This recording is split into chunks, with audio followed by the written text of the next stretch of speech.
The heavy glass doors of the Grand Reserve opened, and the warm, scented air of the ballroom hit my face. Rainwater dripped from my coat onto the polished marble floor. Inside my pocket, my fingers tightly gripped a small velvet ring box. For 6 years, I had hidden my true identity as the heir to Vance Global. I pretended to be a modest, struggling bookkeeper just to make sure Chloe loved me for who I was, not for my money. I worked long hours, managed her family's messy balance sheets, and pretended I had to save every penny for this ring.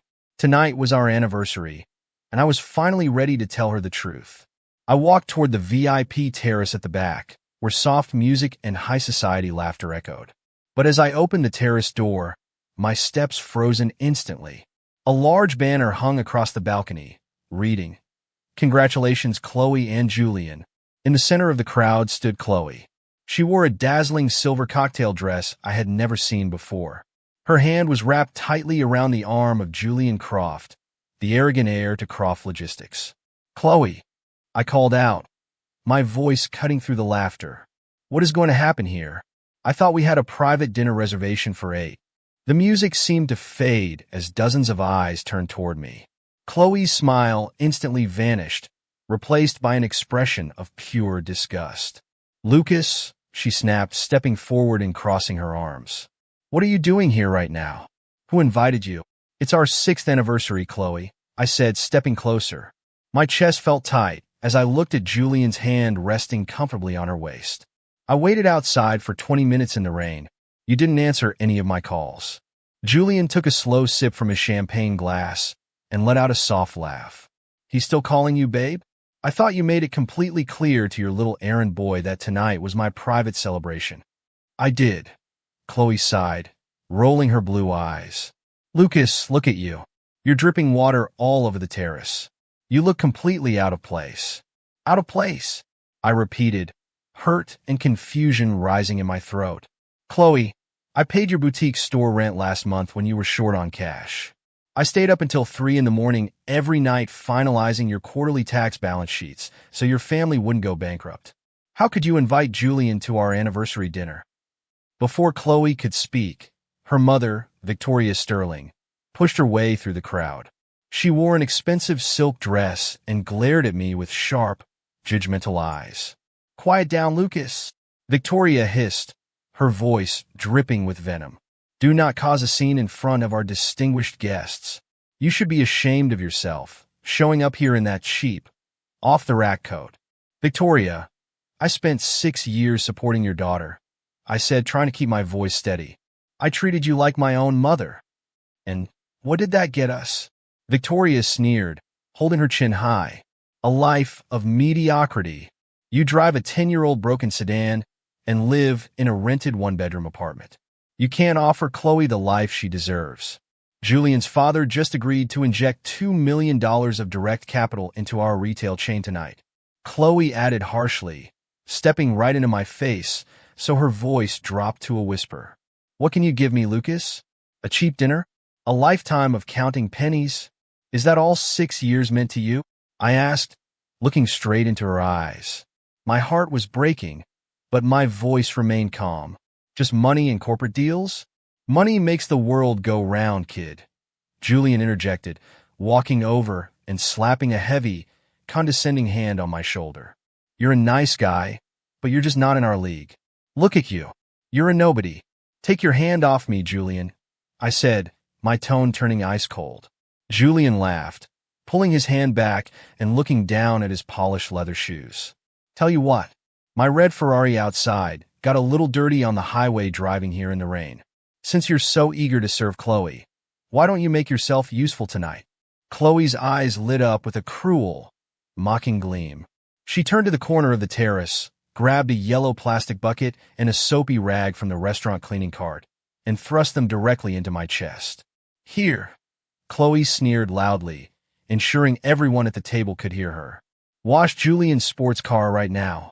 Once you finish wiping down every single panel, maybe I'll give you 5 minutes to talk to me about our relationship.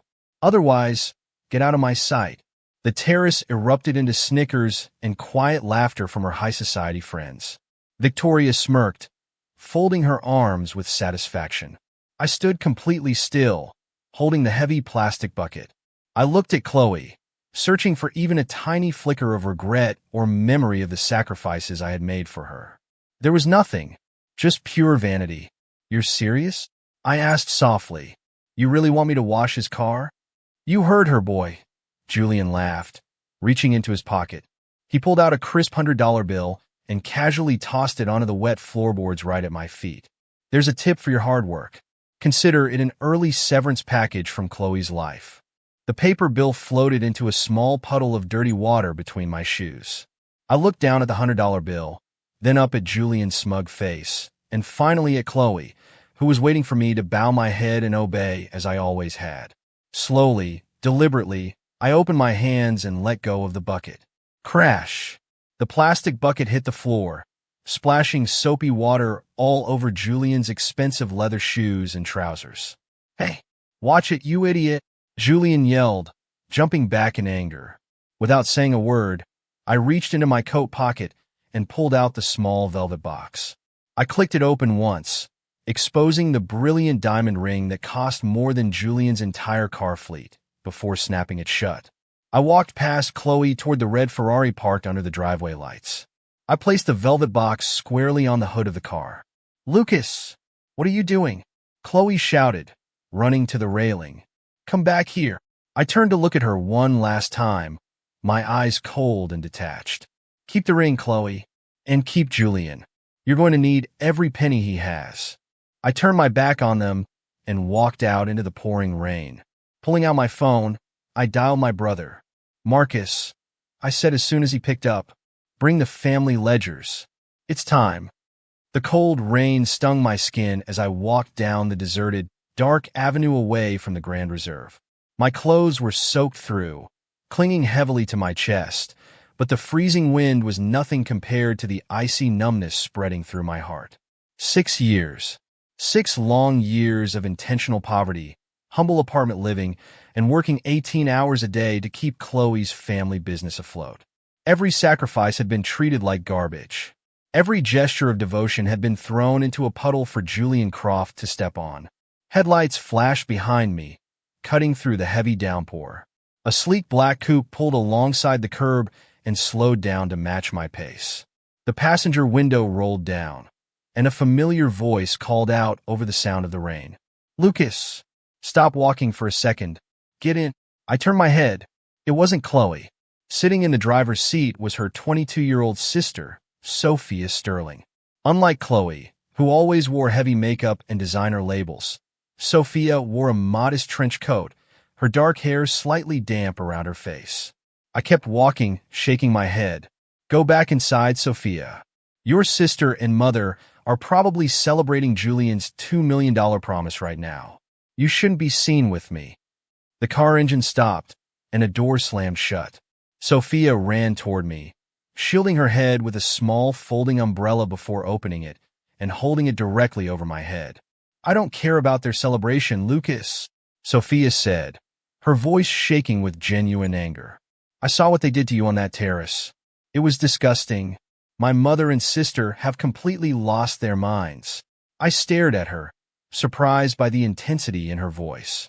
"Sophia, it's fine. I'm used to your mother's comments." "No, it is not fine," she argued, her brown eyes locking onto mine with fierce emotion. "You paid off our boutique supplier debt 4 months ago out of your own savings. You spent entire weekends organizing our inventory registers when my sister was out partying at luxury resorts. And tonight, they treat you like a valet driver?" I wiped rain from my face and let out a dry, bitter laugh. Chloe made her choice. She wants Julian's money. She thinks I have nothing to offer. Sophia reached into her coat pocket and pulled out something that made my breath catch in my throat. It was the velvet ring box. "You left this on Julian's car hood," she said softly. Chloe was too busy drinking champagne with Julian to even look at it. But I saw it. "Throw it away, Sophia," I muttered, looking at the streetlights reflecting in the wet asphalt. "It doesn't matter anymore. Throw it away." Sophia's voice cracked. She clicked the velvet box open, exposing the flawless diamond underneath. "Lucas, I know fine jewelry. My mother dragged me to high-end auctions for years. This isn't a cheap glass stone. This is a custom-cut, 3-carat flawless diamond. It's worth at least $300,000. I remained silent, refusing to meet her gaze. Who are you really, Lucas? She asked softly, stepping closer. Because a poor, struggling bookkeeper doesn't carry a ring like this in his pocket. Does it matter? I asked, looking up at her. Your sister threw a bucket at me and told me to wash another man's car. Sophia looked at the sparkling ring, her hands trembling slightly. Chloe is blind. She has always been obsessed with shiny titles and fast cars. She never saw how hard you worked for her, how gently you treated her, or how much you sacrificed to protect our family's pride. Well, now she is Julian, I said coldly, and she will regret it for the rest of her life, Sophia declared firmly. She looked dead into my eyes, her expression completely serious. Lucas, if my sister is too foolish to recognize true loyalty and worth, then she doesn't deserve it. But I do. Before I could process her words, Sophia took the diamond ring out of the velvet box. Without a second of hesitation, she slid it onto her left ring finger. It fit perfectly. I gasped, frozen in shock. Sophia, what are you doing? I am accepting the life my sister was too arrogant to take, Sophia said, holding her hand up under the streetlight. Her voice was unshakable. I'm not asking you to love me overnight, Lucas, but I respect you. I have respected you for 6 years while watching you suffer in silence for my ungrateful family. If you need a partner to stand by your side while you take back your dignity, let it be me. I stared at her, my heart pounding against my ribs. Sophia, this isn't a game. Things are about to get very ugly for your family. Good, she replied without blinking. They need a wake-up call.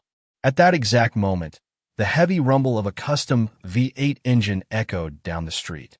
A massive, armored black luxury sedan pulled up alongside us, its tinted windows gleaming under the streetlights.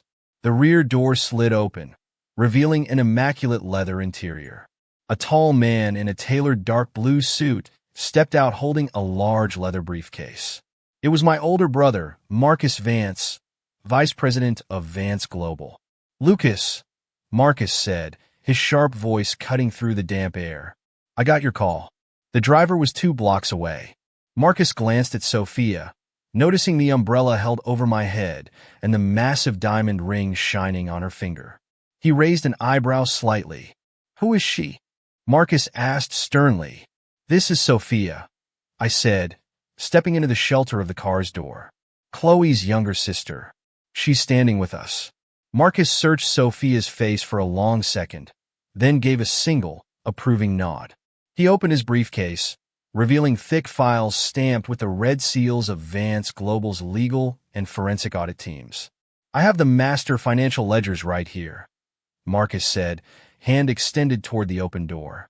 Every loan extension for Croft Logistics, every credit line backing Sterling Retail, and every property mortgage under Victoria's name. They are all managed by our family trust. I turned to Sophia, holding out my hand. Are you coming with me? Sophia took my hand without hesitation. All the way to the end, Lucas. We climbed into the back of the armored sedan. The door shut with a heavy click, sealing out the cold rain. Driver, I said, looking out the tinted window toward the bright lights of the Grand Reserve. Pull up the Sterling and Croft accounts. Let's begin. And they have no idea, Sophia added, slipping her hand gently into mine, that you just pulled the ground right out from under their feet. Driver, Marcus called out to the front cabin. Take us to Vance Global Tower. The heavy leather interior of the mobile executive suite hummed softly as the sedan glided down the avenue. I sat opposite Marcus, resting my elbows on the polished mahogany table between us. Sophia sat right beside me, her hand resting comfortably near mine. The diamond ring on her left finger caught the warm cabin lights, sparkling with an undeniable elegance. Marcus pressed a button on the console, and a satellite-encrypted terminal rose from the desk, displaying active corporate accounts across Chicago's banking network. Dial Mother, I said, leaning toward the speaker. It's time to inform her that I'm coming home. The line connected in less than 2 seconds. A clear, dignified voice filled the quiet cabin. Lucas, Eleanor Vance answered, her tone sharp yet filled with immediate maternal concern. Marcus messaged me that you were in the vehicle. Is everything all right, my son? Everything is clear now, Mom, I said, my voice steady and resolute. My 6 years away from Vance Global are officially over tonight. I heard a soft, relieved sigh over the speaker. Thank God.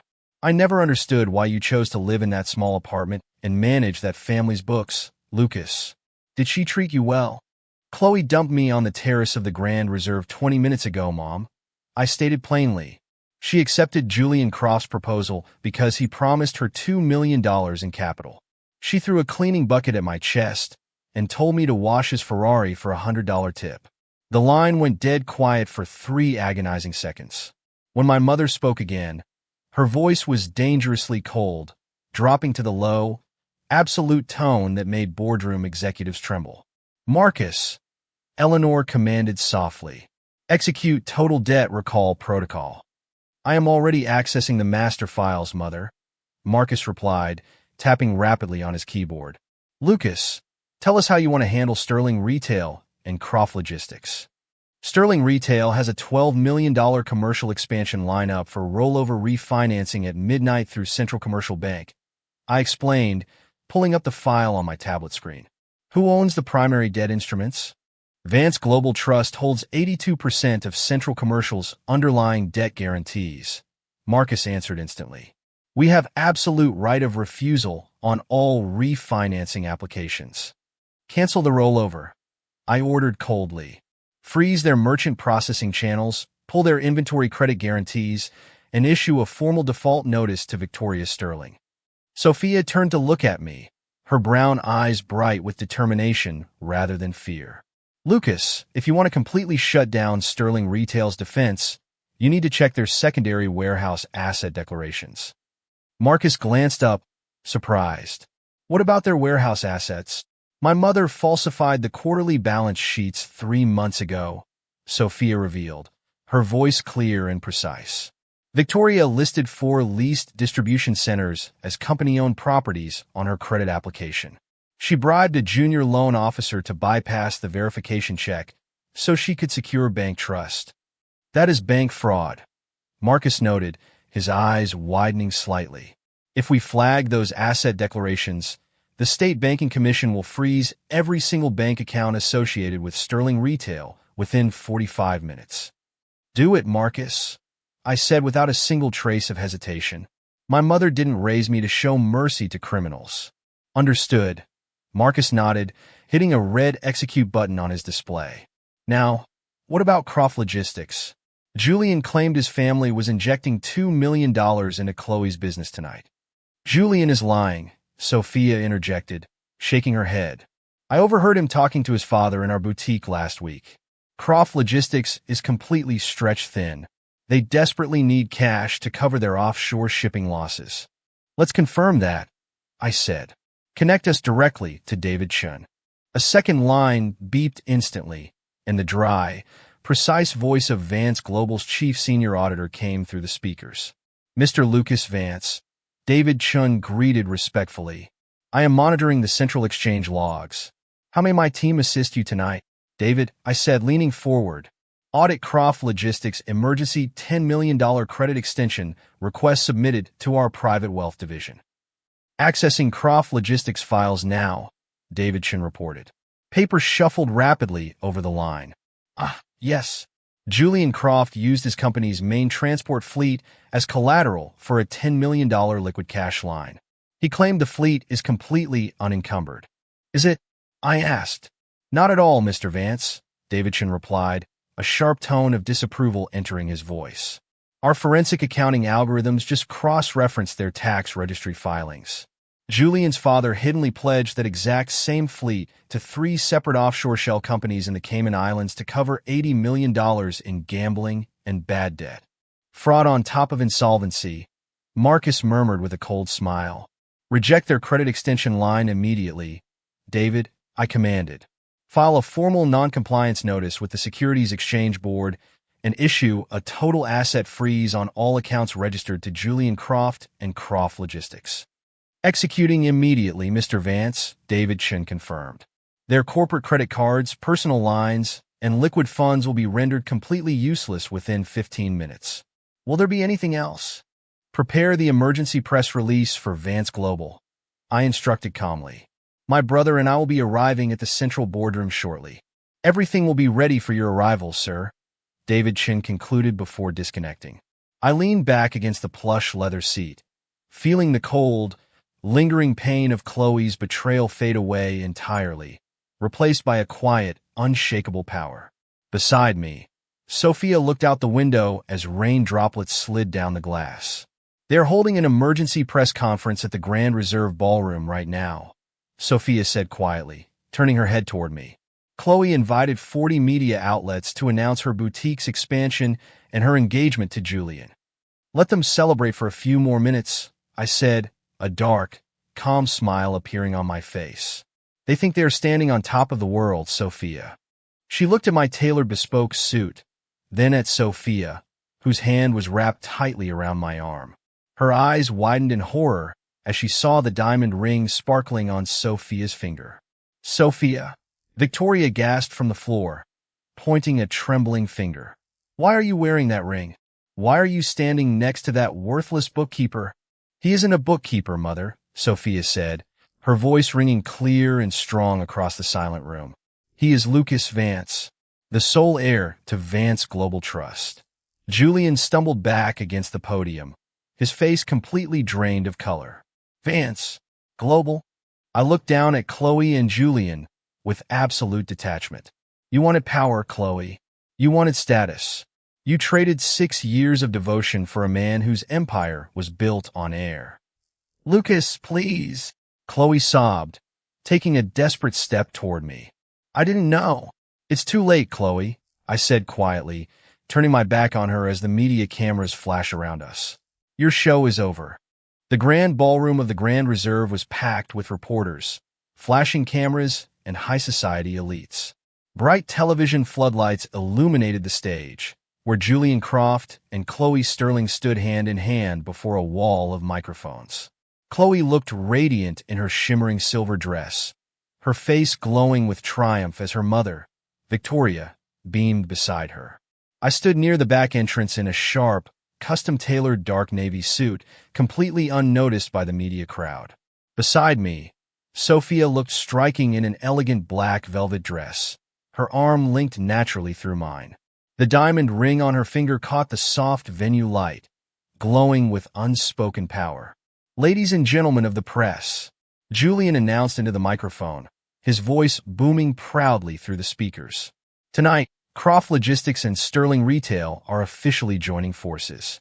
My family is injecting $2 million of direct cash into Chloe's fashion empire to expand nationwide. The reporters clapped enthusiastically, camera shutters clicking rapidly. Chloe stepped up to the microphone, her smile wide and victorious. Thank you, Julian, Chloe said, her voice filled with pride. Tonight is not just about business. It is about choosing a real partner who shares my vision for success. With Julian's capital, Sterling Retail will become a multi-million-dollar brand. And to celebrate this union, Victoria added, stepping forward to speak into a reporter's microphone, Julian is hosting this entire evening, covering all charges for our esteemed guests. A venue manager in a tuxedo walked up to the side of the stage, holding a black leather bill folder. He bowed politely and handed the folio to Julian. Mr. Croft, the manager whispered softly, though the stage microphone picked up his words. Here is the master invoice for tonight's private ballroom rental, catering, and open bar service. The total comes to $45,000. Put it on my corporate card, Julian said casually, pulling a heavy titanium black credit card from his wallet and handing it over. Sweep the whole bill at once. The manager slid the card through a portable electronic payment terminal. A sharp, loud beep echoed across the sound system. Decline code 99. Account frozen. The manager frowned, swiping the card a second time. Declined. Authorization denied. Excuse me, Mr. Croft, the manager said nervously, his voice broadcasting over the speakers. The card is declined. It says your accounts are frozen by Central Financial Compliance. Julian's smug expression stiffened. What? That's impossible. Try it again. My credit line is unlimited. I tried twice, sir, the manager insisted, shaking his head. It's refusing authorization. Julian, what is happening? Chloe asked in a hushed, anxious whisper, her smile faltering as reporters began to whisper among themselves. Why is your card declining for $45,000? It's just a banking glitch, Julian snapped angrily, pulling out 3 personal credit cards from his leather wallet. Here, try my personal platinum cards. The manager swiped each card one after another. Declined. Declined. Declined. Sir, none of these cards are working, the manager stated firmly, stepping back. All Croft family accounts are currently locked. Suddenly, dozens of smartphones in the room began buzzing simultaneously. Reporters pulled out their phones, their eyes widening in shock as breaking news alerts flashed across their screens.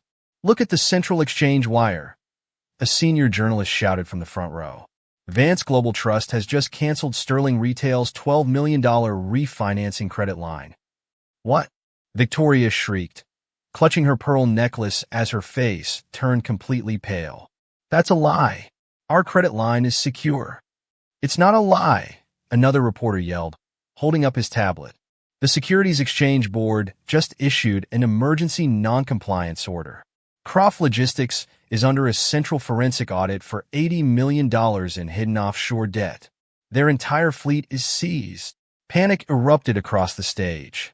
Julian, Chloe screamed, her voice cracking in pure terror as she grabbed his arm. What did you do? Where is the $2 million you promised my business? Get away from me, Chloe, Julian yelled, shoving her hand off him frantically as sweat poured down his forehead. My father's CFO just texted me. All our liquid funds have been frozen by Vance Global. We are completely wiped out. No, this can't be happening. Victoria hyperventilated, her knees buckling as she sank onto the stage floor. Our stores will be bankrupt by morning. We owe millions to our suppliers. Chloe frantically pulled out her smartphone, dialing numbers with shaking fingers. Hello, Bank of Chicago. Why are my corporate accounts locked? Unfreeze my funds right now. I am Chloe Sterling. She paused, listening to the voice on the other end, her blue eyes widening in utter disbelief before the phone slipped from her fingers and shattered on the hard floor. They called in our default, Chloe whimpered, tears smudging her eye makeup as she looked around the chaotic room. Every bank has turned their backs on us. The high society guests began backing away from the stage, murmuring in disgust and abandoning Victoria and Chloe where they stood. Who did this to us?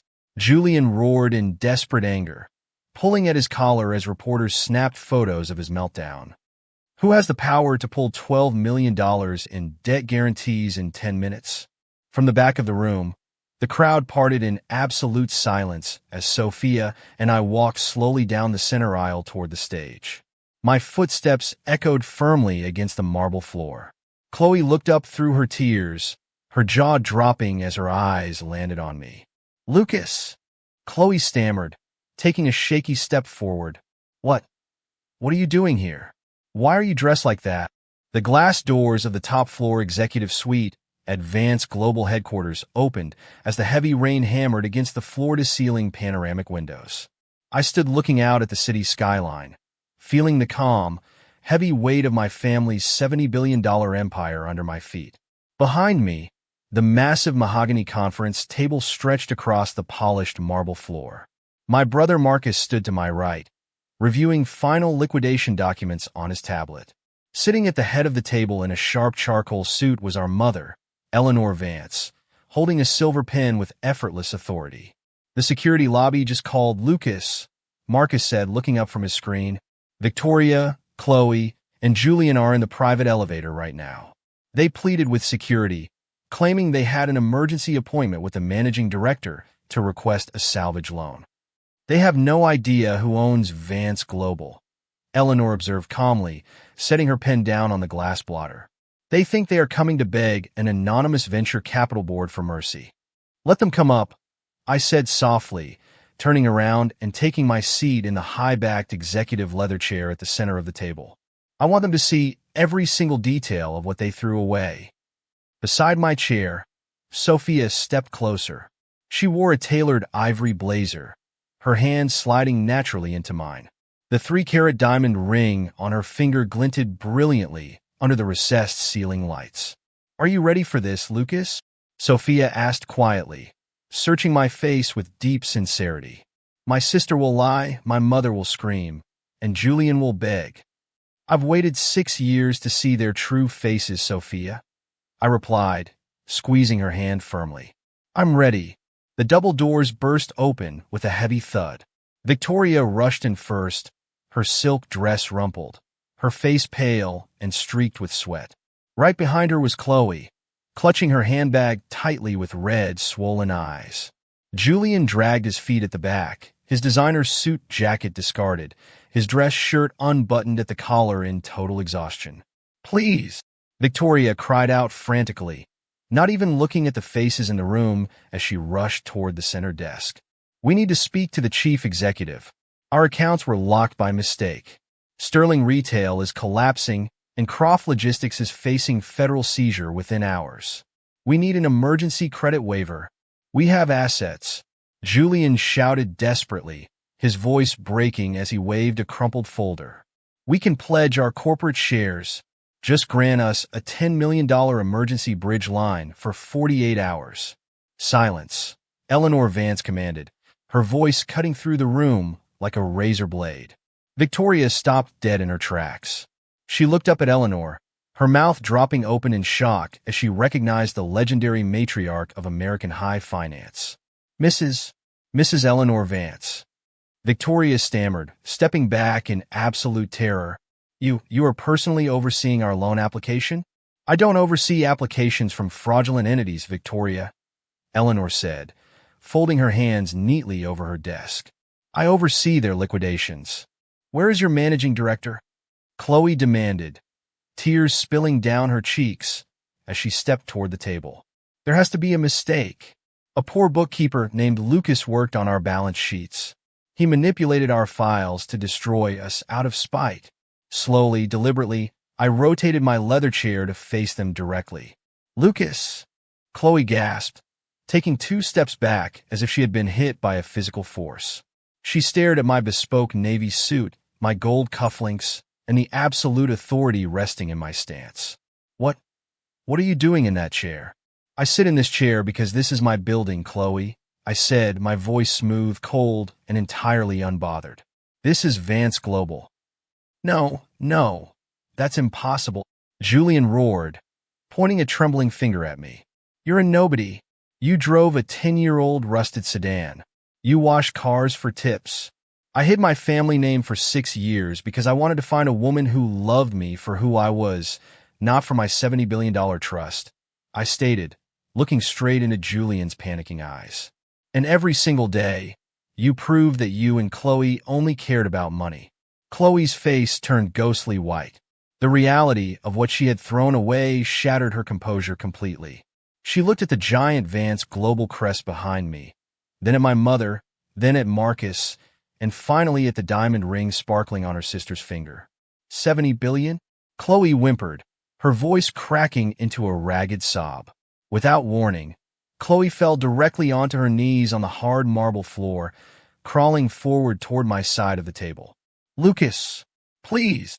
Chloe wept hysterically, reaching her hands up toward me. I was confused. Julian tricked me. He lied about his money and pressured me to break up with you. "You know I love you, Lucas. We spent 6 years together. Please, give me another chance. I'll do anything. I'll leave Julian right now." "Get up, Chloe," I said, my expression unmoving. "Have some dignity."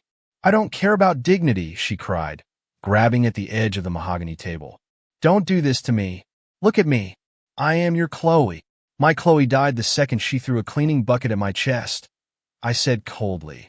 Sophia stepped forward, holding my left hand tightly as she looked down at her crying sister. "You never loved him, Chloe. You only loved what you thought Julian could buy you. You traded a man of pure gold for a piece of painted plastic." "Sophia, shut up!" Victoria screamed, grabbing her own hair in complete despair. You stole your sister's fiancé. You betrayed your own family. I saved the only man who ever tried to protect this family, Sophia replied fiercely. You and Chloe destroyed yourselves. I reached into my inner jacket pocket and pulled out a crisp, folded $100 bill. It was the exact bill Julian had tossed into the dirty water on the terrace. I leaned forward and slid the bill across the smooth mahogany wood, letting it stop right in front of Chloe's hands. Julian gave me this as a tip for washing his car, I said softly, my voice echoing in the dead silence of the boardroom. Consider my tip to you, Chloe. It's the only financial assistance Vance Global will ever offer Sterling Retail. Chloe stared at the $100 bill, her chest heaving as ultimate regret consumed her entire soul. The heavy double doors of the boardroom swung open, echoing through the wide space.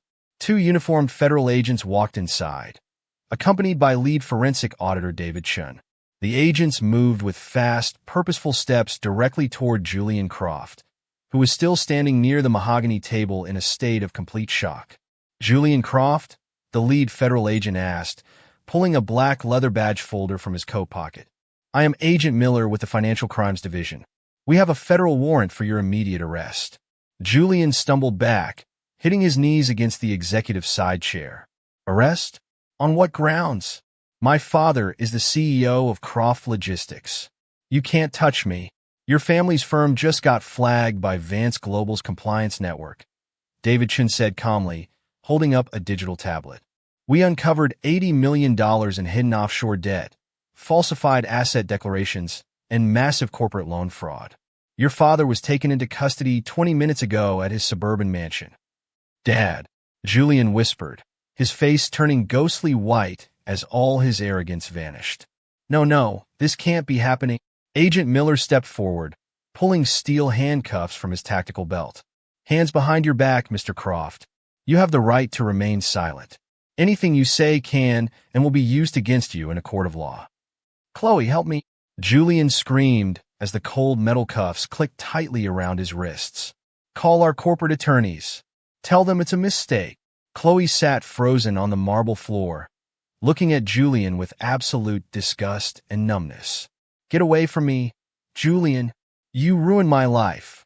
You promised me millions, but you brought federal agents into my family's business.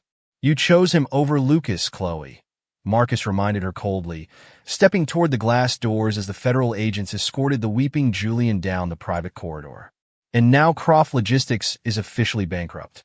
By 4 o'clock today, every asset owned by the Croft family will be seized by federal marshals. Victoria slumped into an armchair, clutching her head as tears ruined her makeup. What about Sterling Retail? What happens to my stores, Marcus? Sterling Retail is entering total court-ordered liquidation. David Chin answered directly, handing her a thick stack of legal papers. Your primary debt guarantees have been revoked by Vance Global Trust. Your suppliers have ceased all inventory deliveries, and your bank accounts are permanently frozen. By tomorrow morning, every Sterling boutique across the country will be shut down permanently. We are ruined. Victoria wept hysterically, burying her face in her hands. We have millions in personal debt. We will lose our house, our cars, everything. You brought this upon yourselves, Victoria, my mother Eleanor said, her dignified voice filling the quiet room. You judge my son by the car he drove and the coat he wore. You taught your daughter that true devotion is worthless compared to fast money. Today, you are paying the price for your greed.